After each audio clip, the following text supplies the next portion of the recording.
Have you ever felt the sudden, unsettling tension of a stranger's gaze, lingering just a little too long?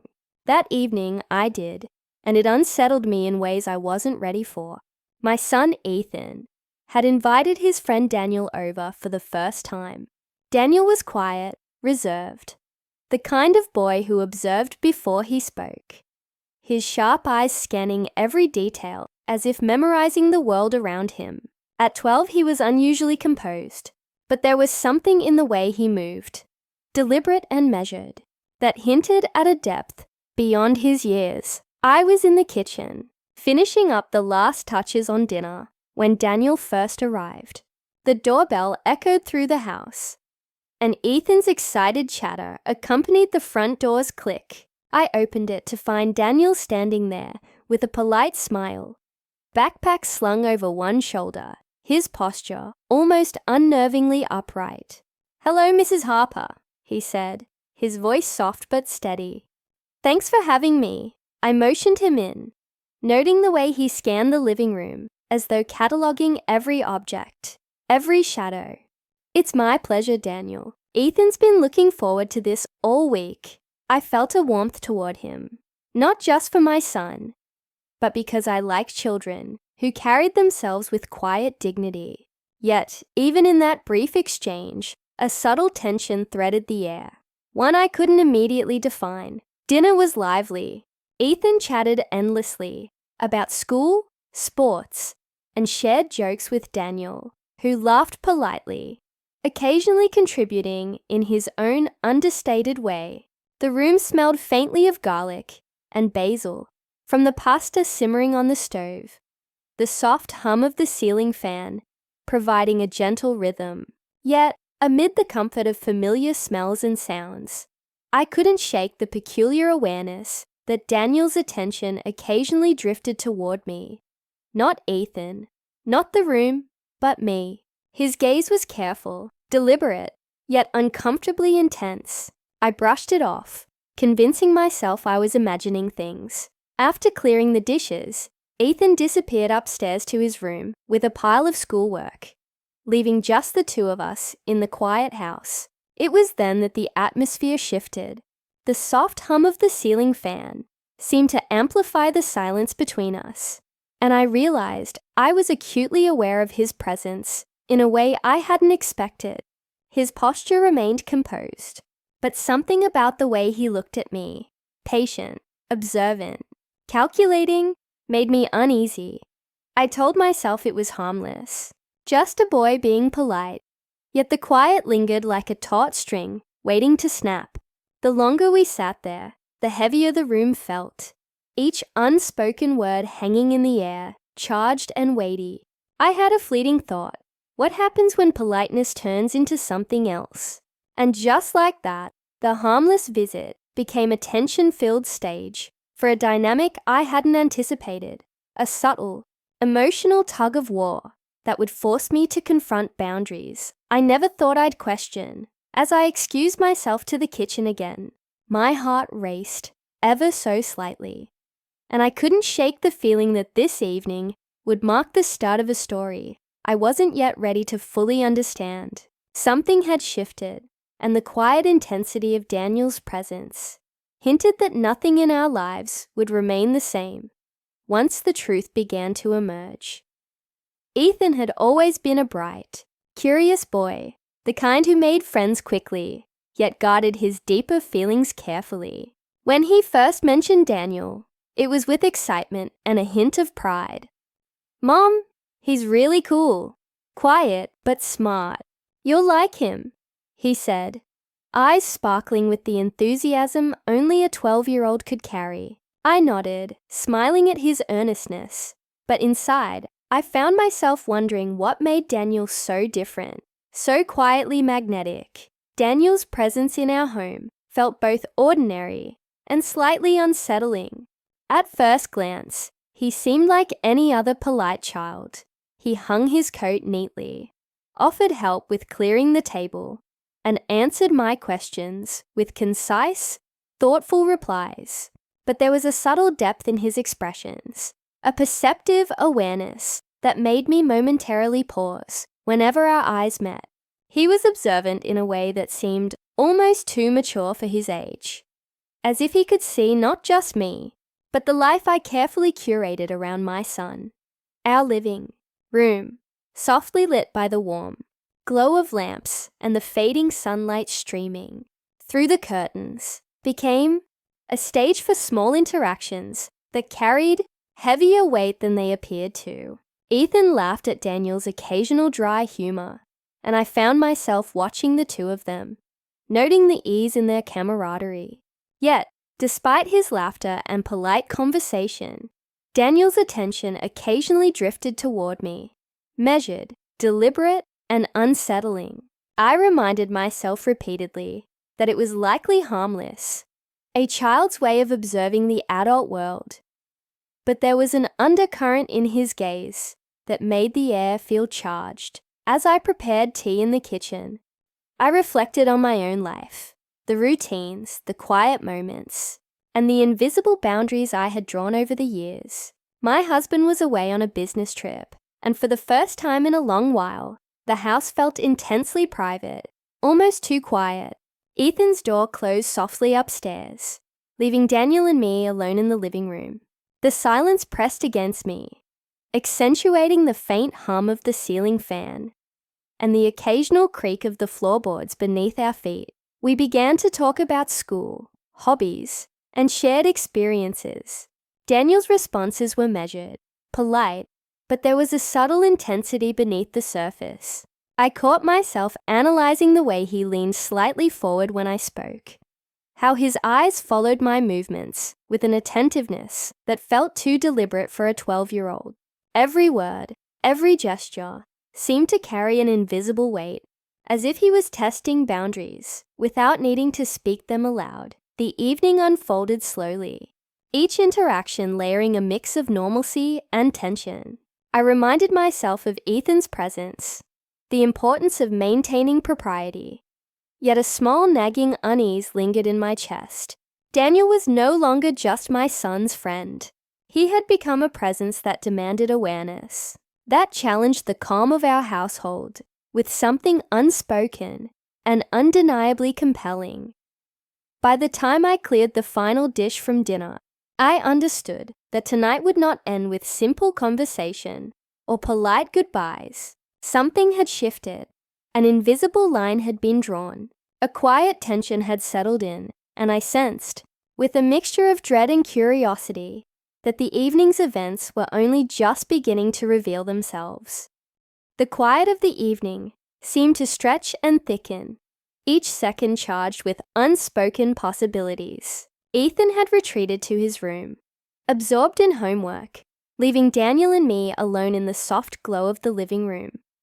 I tried to focus on tidying up, to busy myself with the mundane tasks that kept the mind grounded. But every sound, the faint creak of the floorboards, the hum of the fan, seemed amplified, a reminder of how aware I was of his presence. Daniel remained seated, calm, composed, yet there was a subtle energy in the room that I couldn't place. He tilted his head slightly, studying me with that same quiet intensity I had noticed all evening. "You make this house feel comfortable," he said softly, almost as if testing the air, gauging my reaction. I smiled politely, but my heart fluttered, a small guilty acknowledgement that his words carried an unexpected weight. "Thank you, Daniel," I replied, keeping my tone light. I try to make it welcoming. I glanced toward the hallway where Ethan's door was closed and felt a pang of awareness. Alone with a boy I had invited into my home, I was suddenly hyper-conscious of every gesture, every glance. Daniel's eyes met mine again, calm and deliberate, and I sensed that he had noticed my subtle discomfort. He shifted slightly, leaning forward, hands resting lightly on his knees.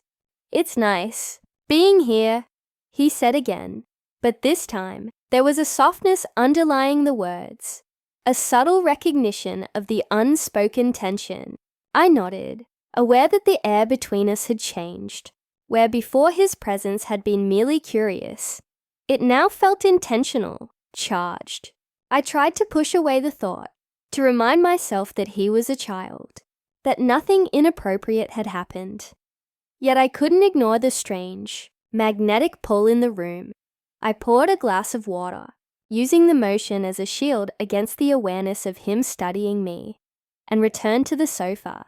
My pulse quickened with each step, my thoughts spiraling in ways that left me simultaneously anxious and strangely exhilarated. He hadn't moved closer, hadn't crossed any lines, yet the silence itself seemed to hold weight, pressing against the boundaries I had always assumed were unassailable. "What are you thinking about?" he asked quietly, tilting his head, his tone conversational, yet pointed, as if he knew exactly what I was contemplating.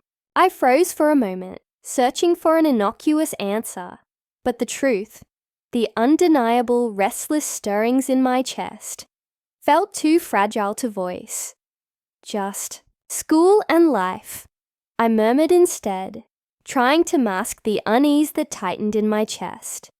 Daniel's lips curved into a faint smile, almost imperceptible. "It's funny how quiet moments can feel, louder than any noise," he said.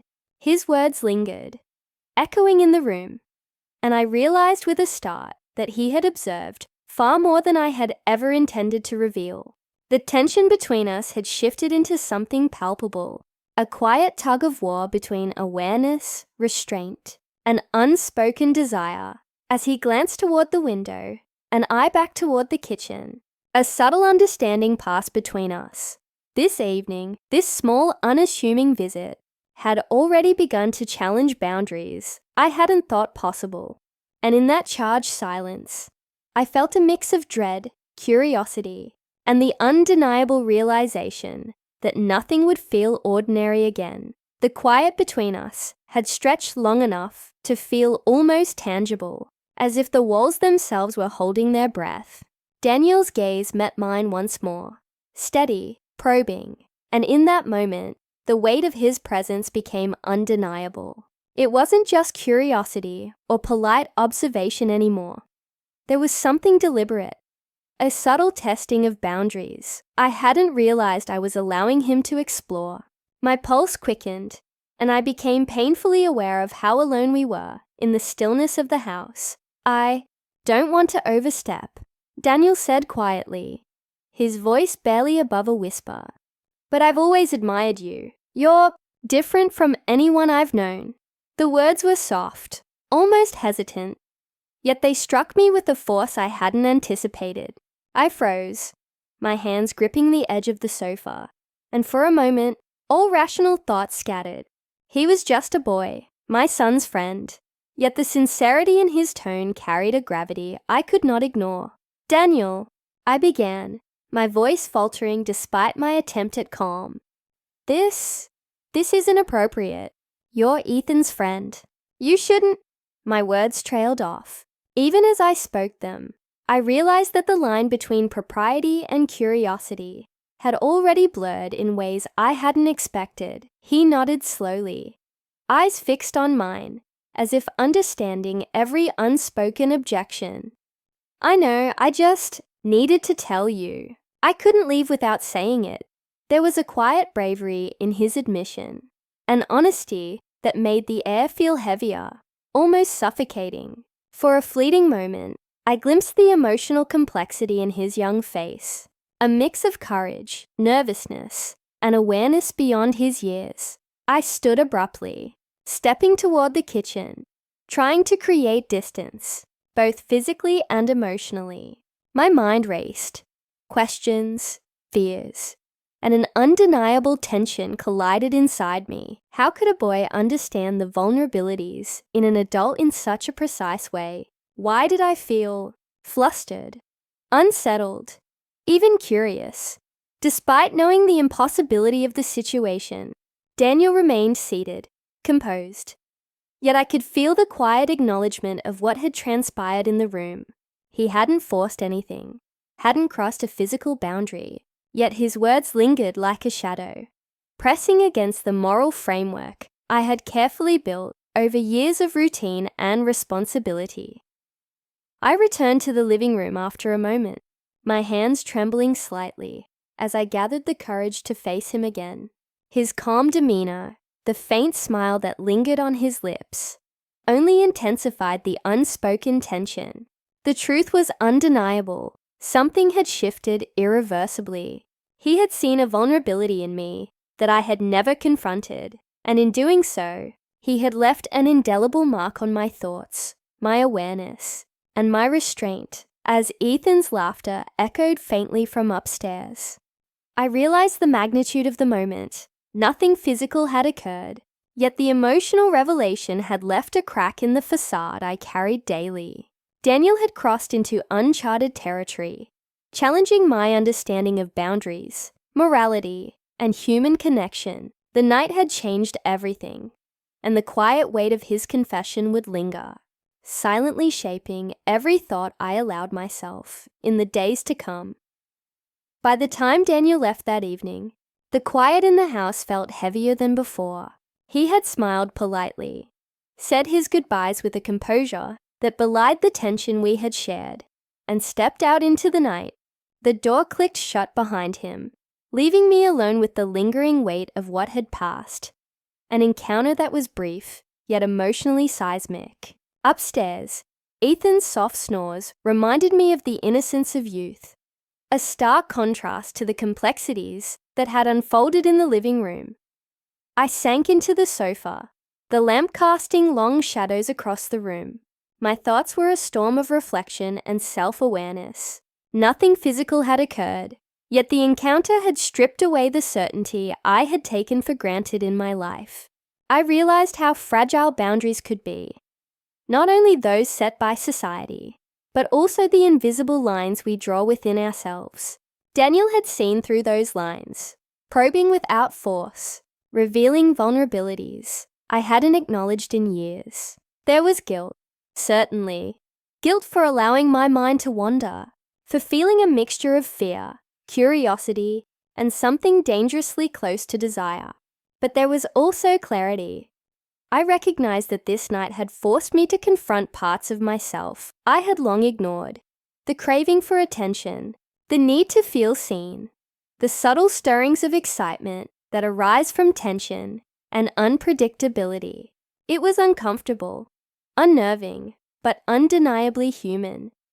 I reflected on Daniel himself, a boy who had navigated this delicate emotional terrain with surprising intuition. He was just a child, yet his awareness, his courage to speak what he felt, and his quiet composure left a profound impression. In some ways, he had acted as a mirror, showing me not just the boundaries I had crossed in thought, but also the parts of myself I had kept carefully hidden. It was a revelation that would stay with me, shaping the way I understood connection, trust, and temptation. As I rose to switch off the lamp and make my way upstairs, I felt a mixture of relief and lingering tension. The house, once a space of familiar comfort, now felt slightly altered, as if it had absorbed some of the unspoken truths between us. I paused at Ethan's door, listening to his soft breathing, and felt a surge of protective clarity. My responsibility as a parent remained unshaken, yet I also understood that life's most profound lessons sometimes come from moments we cannot fully control. In the quiet that followed, I allowed myself to reflect on the fragility and complexity of human emotion. Boundaries, desire, and morality are never as simple as we wish them to be. That night had reminded me of the delicate balance we all navigate between restraint and curiosity, caution and temptation. I didn't have answers, only awareness. And perhaps that was enough. Some nights, when the world is still and the house quiet, I replay the evening in my mind. I remember Daniel's gaze, the silence that spoke volumes, and the subtle shift that changed everything internally, if not outwardly. And in that reflection, I find a measure of understanding that life is often defined by moments we cannot undo, only learn from. Moments that reveal who we truly are when confronted by the unexpected.